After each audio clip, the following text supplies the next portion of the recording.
No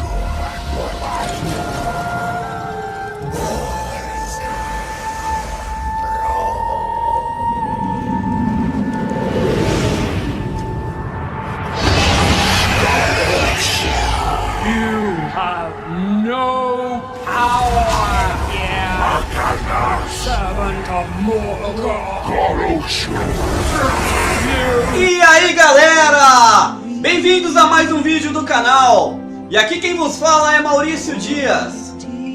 Uma das obras mais lindas de todos os tempos é a de J.R.R. Tolkien, conhecida como mitologia moderna. É claro que eu estou falando do Senhor dos Anéis. E os filmes foram recordes de bilheteria, começando com A Sociedade do Anel em 2001 e terminando com O Retorno do Rei em 2003. Conseguiram ao todo 11 Oscars, faturando mais de 3 bilhões de dólares apenas com O Retorno do Rei. Mais tarde, em 2012, surgiu O Hobbit, com 3 filmes. Mas muitas coisas não são retratadas nos filmes. Muitas são mudadas, outras são inclusas. Por exemplo, quem apenas assistiu os filmes acha que é Sauron o Senhor do Mal, mas não, ele estava amando de outro deus. Vocês sabiam disso? Não? Quer saber mais? Então, bora ter o nosso papo interessante. Olá amigos, tudo bem? Então vamos ter aquele nosso papo interessante.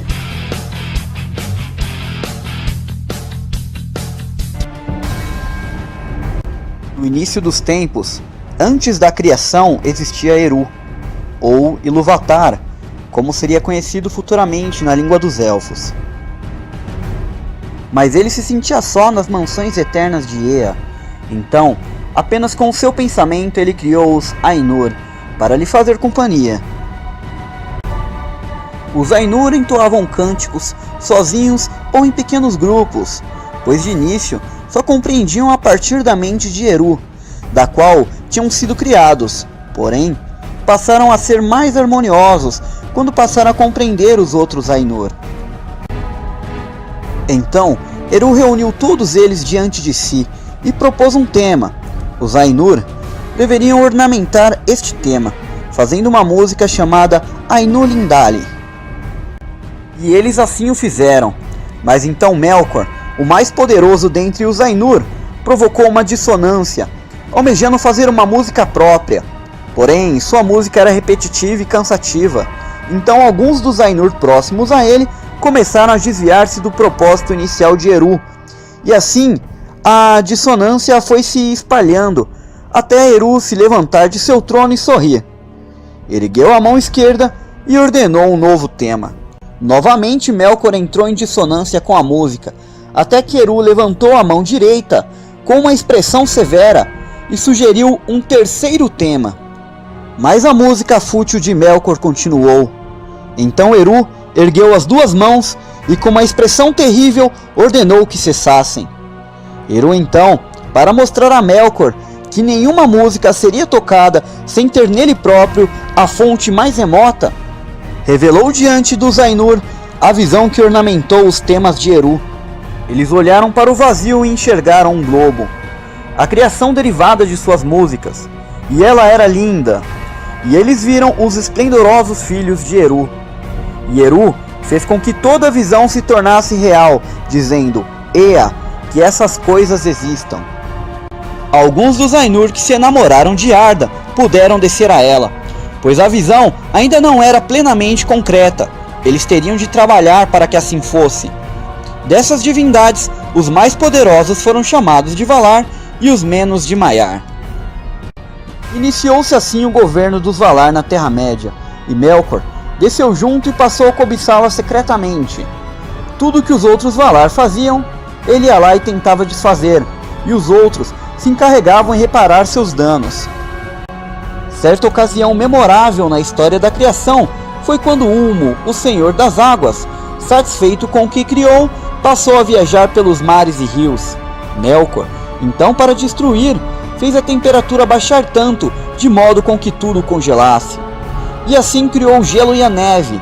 Porém, ao invés de destruir, deixou sua criação ainda mais bela, o que enfureceu Melkor ainda mais.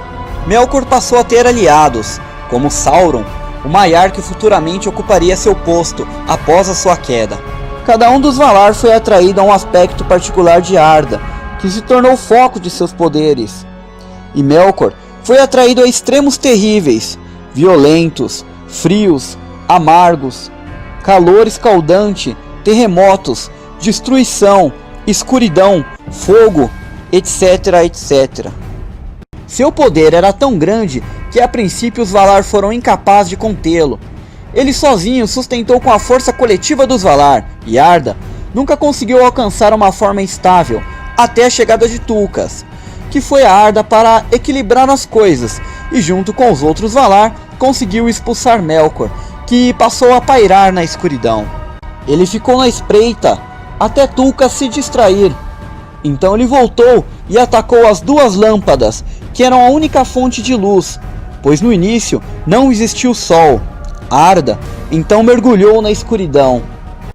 E a primeira casa dos Valar, a ilha de Almanen, foi destruída na violenta queda das lâmpadas. Então os Valar retiraram-se para a terra de Aman, no extremo oeste. A região que se estabeleceram ficou conhecida como Valinor e foi fortificada. Melkor realizou o domínio sobre a Terra-média em sua fortaleza em Uthunnon, no norte. Seu primeiro reino terminou após os Elfos, os mais velhos dentre os filhos de Ilúvatar, acordarem às margens do Culvienen, e os Valar resolveram resgatá-los de sua malícia. Melkor corrompeu vários Maiar, os transformando em demônios do fogo conhecidos como Balrog, e também vários elfos foram capturados, torturados e corrompidos até se tornarem os primeiros orcs. Melkor foi responsável pela criação de várias criaturas hediondas, como por exemplo os dragões. Os Valar travaram uma guerra devastadora contra Melkor e destruíram Uthunnon e o amarraram com uma corrente especialmente forjada. Então ele foi levado para Valinor e lá ficou preso nos salões de mandos por 3 eras. Após sua liberdade, vários Valar desconfiavam dele. Porém, usou o pretexto de humildade e virtude, mas secretamente conspirava. Quando os Valar descobriram, mandaram Tulkas prendê-lo novamente. Porém, Melkor já tinha fugido, com o auxílio de Ungoliant, um espírito obscuro na forma de uma aranha. Ele destruiu as 2 árvores de Valinor e matou o rei dos Noldor, Fury, e roubou também as 3 Silmarils, as 3 joias criadas por Fëanor, que obtinham a luz das árvores sagradas que foram feitas. Irado pelo furto, o elfo chamou pela primeira vez de Morgoth, que significa inimigo negro do mundo na língua élfica. Ele passou a ser chamado assim pelos Eldar desde então. Morgoth retomou seu governo no norte da Terra-média, desta vez em Angband, e colocou a Silmarils em uma coroa de ferro que passou a usar. Fëanor e a maioria dos Noldor passaram a persegui-lo desde então. Logo após o Sol e a Lua surgirem, os homens despertaram. Muitos se tornaram servos dos Elfos, pois estavam em números bem menores na época, e diversas guerras foram travadas. Após muitos exércitos élficos forem derrotados, os homens do Oriente se juntaram a Morgoth, que destruiu o restante dos reinos élficos pelas próximas décadas, que foram obrigados a reduzir seus domínios a uma ilha na Baía de Valar. Durante a Guerra de Vrat, Morgoth foi totalmente derrotado e seus exércitos quase totalmente destruídos. Os dragões foram extintos e os Balrog sobreviventes tiveram que se esconder nas profundezas da terra. Morgoth fugiu para o poço mais profundo e implorou por perdão, mas dessa vez não houve clemência. Seus pés foram cortados e sua coroa foi transformada em sua coleira e ele foi acorrentado. Então, os Valar os exilaram e o empurraram pela porta da noite ao vazio profundo, excluindo-o definitivamente de Arda. Porém, seu posto foi substituído pelo seu mais fiel servo, Sauron. Mas isso já é uma outra história. E como eu mencionei num vídeo anterior, a banda de power metal Blind Guardian foi totalmente inspirada em O Senhor dos Anéis. Inclusive, eles têm um álbum chamado A Nightfall in Middle-earth, que foi totalmente inspirado no Silmarillion. A capa retrata o romance de uma princesa élfica chamada Lúthien com um homem chamado Beren. Ela era filha do grande rei Thingol. E o Silmarillion retrata ela como a mais bela de todas as elfas. E para ter a mão dela, o rei Thingol exigiu que Beren levasse para ele uma das Silmarils, mas ele acabou sendo capturado por Morgoth. Então Lúthien, para salvar seu amado, foi até a fortaleza do Senhor da Escuridão. Ela começou a cantar para ele e todos ficaram encantados com a sua música. Então Beren se disfarçou de cão para roubar as pedras preciosas. E aí, gostou? Se você gostou, já sabe, dê seu like, ative as notificações no sininho, compartilhe com os amigos. Comenta aqui embaixo se faltou alguma coisa. Eu vou ficando por aqui. Aquele abração e até mais.